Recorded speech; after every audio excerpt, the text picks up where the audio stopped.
नमस्कार, मी प्रीती. आवाज इंडिया मराठीमध्ये आपल्या सर्वांचं स्वागत आहे.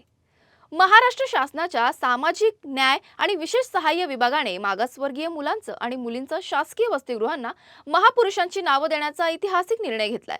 राज्यातील 448 वसतिगृहांपैकी 416 वसतिगृहांचं नाव बदलून मुलांच्या वसतिगृहांना डॉक्टर बाबासाहेब आंबेडकर शासकीय वसतिगृह आणि मुलींच्या वसतिगृहांना सावित्रीबाई फुले शासकीय वसतिगृह असं करण्यात आलं आहे. पूर्वी वसतिगृहांच्या नावांमध्ये मागासवर्गीय हा शब्द वापरण्यात येत होता, जो समाजातील उपेक्षित घटकांकडे निर्देश करत असल्याचं संस्थांनी ओळख एका विशिष्ट घटकांपूर्वी मर्यादित होते. या पार्श्वभूमीवर नाव बदलण्याचा निर्णय घेण्यात आलाय. राज्यातील 449 वसतिगृहांमध्ये एकूण 46,673 विद्यार्थ्यांना निवासाची सोय उपलब्ध आहे. त्यात 24,958 मुली आणि 21,715 मुलींचा समावेश आहे.